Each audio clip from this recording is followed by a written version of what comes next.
Doge personnel and other representatives plundered the offices, searching for that booty. After the plundering, they forcefully occupied it, and they expelled the president and other personnel and the lawyer. Threw them out. Get out. It became very clear that there was a concerted effort amongst the rogue bureaucrats at the United States Institute of Peace to actually physically barricade themselves essentially inside of the building. Wow, a surprising victory for Team Trump. This one coming out of the District of Columbia. A lawsuit was brought by the United States Institute of Peace. Sounds like a very noble organization, suing the Trump administration, in particular the Doge service, for causing them to lose their money and in particular their building. You heard the story about Doge trying to break and enter, is what was being alleged, from the United States Institute of Peace, and they sued to reverse this. And so the judge came down, Judge Beryl Howell. You remember her, a horrible judge out of the District of Columbia. This was her name. We've covered her many times here before in the January 6th prosecutions and in the Trump prosecutions, because she was the judge out of DC who was waiving Trump's attorney-client privilege and making horrible rulings on the J6 cases. But it's now back in her courtroom, and we had a surprising development from her today. So here's what the lawsuit said. Trump's lawless assault on the United States Institutes of Peace is now happening. And they call it, this is fake, right? An independent nonprofit corporation established by Congress, which is fake. There are no independent nonprofit corporations that are established by Congress. They can't do that because it's not independent. It's under a branch. It's under somebody. They say that they created this to work with the US government and other partners around the world to help resolve and prevent violent conflicts. The Institute of Peace. Great. And the duly appointed board of directors began on February 19th, 2025. Look at that. That was less than 1 month after Trump took office. Duly appointed. So then Trump came out. There was an executive order, said we're going to reduce the federal bureaucracy. Now that order from Trump incorrectly labeled the Institute as a governmental entity. So they're upset about that. Trump says we're going to reduce the bureaucracy and get rid of governmental entities. But they say, what? Guess what? No, the Institute is not a governmental entity. It is an appropriate investment by the United States for peace, referencing US code. The president declared the Institute unnecessary and said that their work needed to be curtailed. They say, no, Congress said we're efficient and immediate means of an investment. Now, since then, okay, Trump ordered them closed. Their board was appointed. They started to close it. These people suing are furious. The Institute is suing now. Since then, the attacks on the Institute have escalated to include the unlawful purported firing of all the board members who were presidentially appointed and confirmed by the Senate. All these people were fired by Trump. John Sullivan, Judy Ainsley, Joseph Falk, Kerry Kennedy, Mary Swig, all gone, fired. And then the new members, Rubio, Hegseth, Garvin, tried to install this person, Kenneth Jackson, as acting president. Like there's a coup at the Institute of Peace. They're under attack. There's a war happening in the Institute of Peace. On March 17th, the attacks culminated in the literal trespass and takeover by force by Doge, including representatives of Doge. Just days ago, they literally broke into the buildings, they say. Once physically inside the headquarters, Doge personnel and other representatives plundered the offices, searching for that booty. After the plundering, they plundered their offices in an effort to gain access and control of their infrastructure and seize their sensitive computer systems and their pirate booty. Now, plaintiffs seek the immediate intervention of this court. So they go to Beryl Howell and they say, you have to stop them from completing the unlawful dismantling of the Institute and irreparably impairing our ability to perform vital peace promotion. These people are such a joke. If you know anybody at the Institute of Peace, you just laugh in their faces. What do you do for a living? We are engaged in peace promotion. Is your work important? Oh, it's vital. What kind of work do you do? Conflict resolution work. Oh yeah? Who gave you the power to do this? Congress did. So you're just like a joke of a human. Is that right? Yeah, got it. So we don't need to talk anymore. I'm going to go to the hors d'oeuvres table. Specifically, the Institute of Peace, this is their lawsuit. Like they wrote this. This is them writing this. We do vital peace promotion work. It's like the other people who were saying and complaining about emotional damage. It's a joke. What do you think you do? Specifically, we now file this complaint complaint and we seek an administrative stay, saying that everybody who was fired, all of that was unlawful, that they may not be removed in any way and they may not be treated as being removed absent express permission from you, Judge Beryl Howell. And you must also stop them from trespassing against our headquarters and stop them from getting access of our computer systems. And they cannot use any of our information, like our emblem, badge, seal, or any other issues until this court solves this. Here's why. They write, this is hilarious, that they are an independent nonprofit corporation. Again, that's not real. That's fake. You're not independent. There are no independent agencies that are not under a branch of government, unless the Constitution says it, and I've read it, it doesn't. The Institute works with the United States government and other partners around the world to help resolve and prevent violent conflicts. Let's see, I would love for them to give us a good example. I hope they do. And they often don't, right? They write in their little declarations and stuff, but hopefully they put it in here. Okay, what do you do? 414 employees, personal services contractors, and we carry out our mandate. This guy is an ambassador, duly appointed board of directors, Judy appointed, okay, bunch of board members, great. And the Doge people came in and Reagan signed this into law. You know, in 1984, under the leadership of two World War II veterans, Senators Mark Hatfield and Spark Matsunaga, they created this peace plan. And then Reagan signed it into law. Now, that act of Congress established the following: an independent, nonprofit national institute to serve the people and the government through the widest possible range of education, training, and research to promote peace information services and to promote international peace and the resolution of conflicts among the nations and peoples of the world without recourse to violence. All right, I would love to just meet the person who wrote that sentence and just have a simple conversation with them. Okay, that was one of the most painful sentences we've ever read here. That is garbage, bureaucratic technobabble that is honestly impressive in the fact that it says nothing and says that they're not doing anything meaningful at all. Peace information services? What is that? Congress confirmed the Institute's status as an independent nonprofit corporation. It's outside of the executive branch through the USIP Act. Wrong, illegal, and unconstitutional. Who's in control of it? Congress is kind of, the executive branch is kind of. To preserve the Institute's independence while ensuring that it remains accountable to the United States, yeah, right, Congress created an oversight structure that carefully balances the involvement of the political branches. Was this an amendment to the Constitution? No, it wasn't. It's U.S. code. So they added a whole separate branch of government with checks and balances without any amendment at all. It's illegal. Saying Congress also limited their programmatic funding to public sources, including congressional appropriations, whether obtained directly or indirectly from all governments at all levels. And Congress vested the powers of the institutes into 15 board members. Now, critically, 12 board members were appointed under the law. Congress also protected the independence of these people by providing the president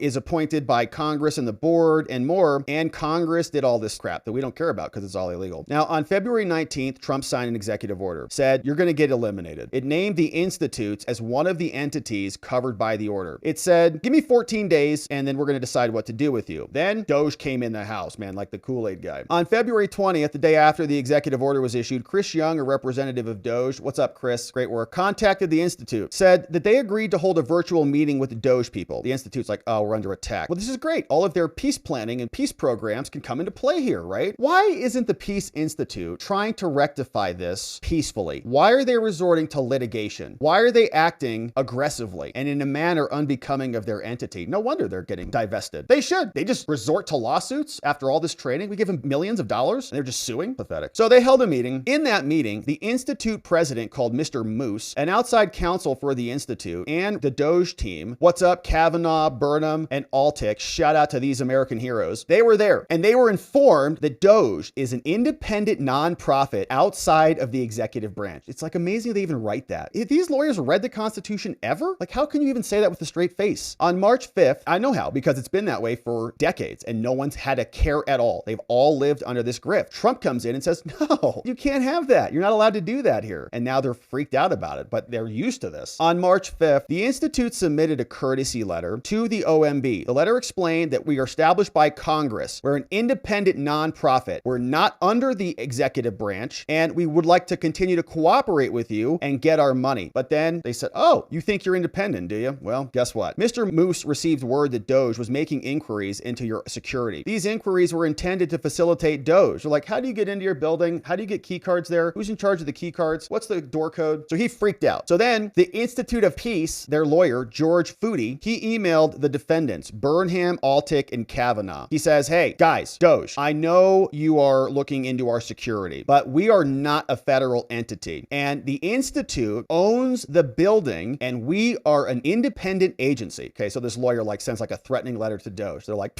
did you get it? I got it. All right, cool. Mr. Foodie, the lawyer, again confirmed the Institute is an independent non-profit corporation. You cannot come in here, and stated that unauthorized personnel would only be admitted with a valid warrant issued by a court. Okay, so he submits a declaration. So then Doge team gets ready. On or about March 14th, the Institute's board of directors had 13 members. The 3 ex officio members and 10 members, 5 Republicans, 5 Democrats who had been appointed before. Now the board member plaintiffs are among the 10 duly appointed Institute members. So then on March 14th, Trent Morse of the White House Presidential Personnel Office emailed certain members of the board, said, you're fired. Trump fired you. You're gone. Those emails did not state any justification or any reasons. Now, shortly thereafter, representatives from Doge appeared at the headquarters. So they get fired. The Democrat board members are gone. Doge shows up. Now, because the Institute has administrative jurisdiction over the parcel of land on which its headquarters sits, and the USIP building is owned by the Institute, those representatives were denied entry. They said, no, you can't come in here. We're independent. Where'd you get your money from? Government. Who created you? The government. Oh, so you're a part of the government? No, we're independent. Is that in the Constitution? Was there a new amendment or something? No. Okay. So later that same day, then defendants from Doge, Altick and Kavanaugh, shout out to these dudes, returned to the Institute's headquarters, and they were accompanied by FBI special agents, and they presented the Institute's lawyer with a resolution, quote, signed by 3 ex officio members of the board purporting to remove Mr. Moose from his position as the president of the Institute. Oh,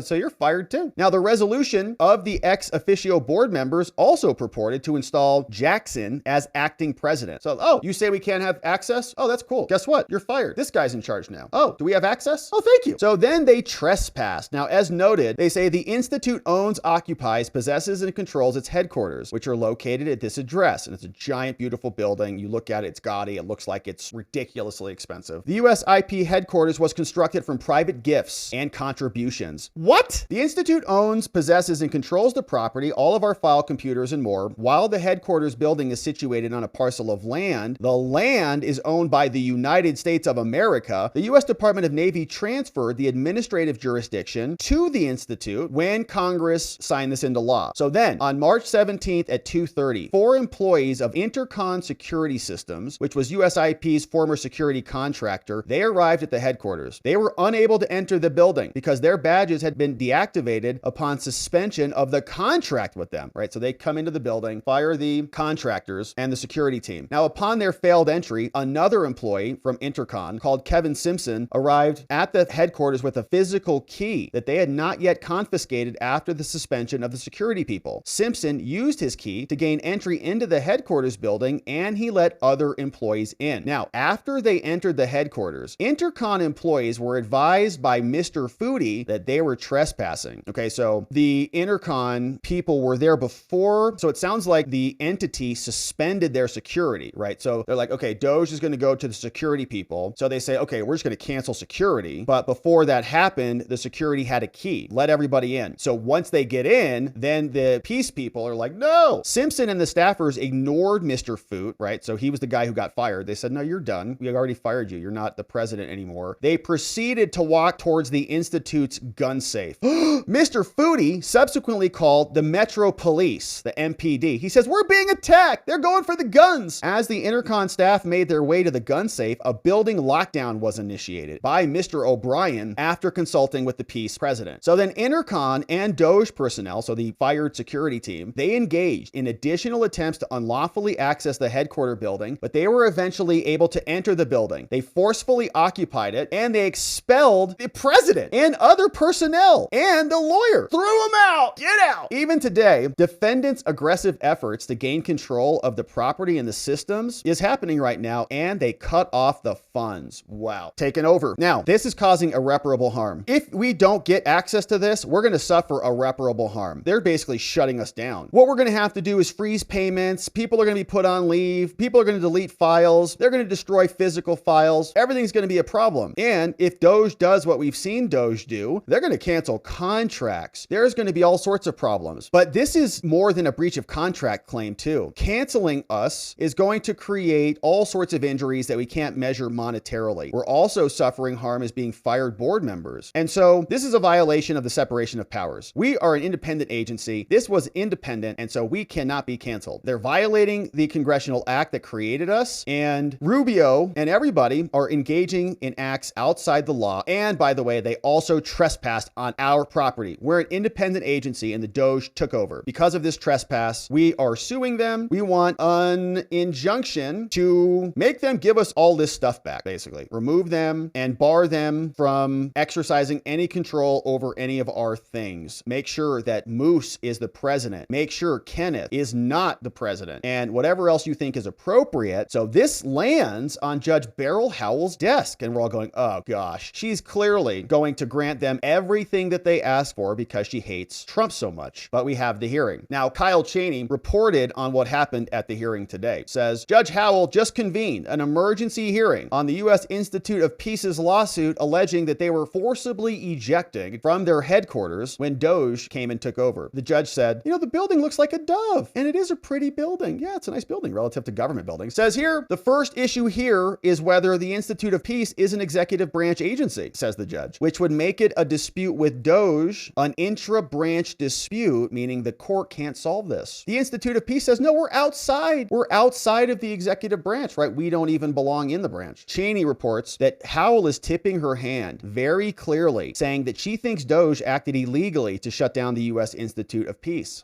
She muses whether there were any lawful ways to do what Doge did without using the force of guns and the threats by Doge against American citizens. She's very unhappy about it, but something occurred. And what we ended up finding is that the judge denied the restraining order to block Doge from taking over, saying despite being offended by Doge, there are issues with the merits of this lawsuit. Throughout the hearing, reports Kyle, she repeatedly emphasized the appalling treatment of the people who work there, but she ultimately said that there are serious questions about their structure. Yeah. And suggests that Trump may have the authority to do what he did. Yeah, exactly. She's going to expedite the case. Here's an excerpt from Cheney. Judge Howell says, are you the least bit offended by how this was executed? I have to say I'm offended on behalf of Americans who have done so much, as I just said, with Mr. Moose himself, so much service to this country, to be treated so abominably, let alone directors. Give me a break, okay? They're Democrat grifters. To strong arm a private contractor, the security, to threaten people with investigations. Doesn't that strike you as a little offensive? She whines. The prosecutor says, Your Honor, you know, if I'm fired and I decide to barricade myself in the U.S. Attorney's office, I'm assuming some of my colleagues would say, Brian, what are you doing? Here's your termination letter. You're fired. You have to leave now. And I'm assuming, says Brian, amazing, that it would escalate from there. I'm assuming the police would be called, Your Honor. They would say, Brian, if you don't open the door, you're going to get arrested, and we get in there. When viewed in that light, you know, this is somewhat similar. They were fired. They should have been thrown out. They didn't get out. They were the ones who were trespassing. So what you can see is that Beryl Howell is even saying, yeah, that was a little bit much. Marjorie Taylor Greene is in on this too. Says the U.S. Institute of Peace orchestrated internal sabotage, going so far as to trash their taxpayer-funded offices on their way out in an attempt to prevent Doge from gaining access to the building. There are literally hundreds of federal buildings that go completely unused and are a total waste of taxpayer dollars, but to have one intentionally trashed to prevent the work of Doge is outrageous. So it sounds like they may have insurrected their building, and maybe they should be prosecuted accordingly, and their families can have their houses kicked in all hours of the night. Could be fun. Now, Caroline Levitt got asked about this today at a press briefing, and here is what she said. So on the United States Institute of Peace, this is a little bit wild. I understand the old president refused to leave. After he was removed from his position, he barricaded himself in his offices, had to be escorted out by police, left the building without Wi-Fi, telephones, elevators, and more, and is now telling media that Doge broke in and illegally removed him. So can you comment on this sequence of events and specify, did Doge illegally enter? We were made aware of this story by individuals at Doge, at Elon Musk's team, and also at the State Department who were unable to access this building. And it became very clear that there was a concerted effort amongst the rogue bureaucrats at the United States Institute of Peace to actually physically barricade themselves essentially inside of the building to prevent political appointees of this administration who work at the direction of the President of the United States to get into the building. There was a piece in the Daily Caller, thank you for sharing the truth on this, about what happened. Staff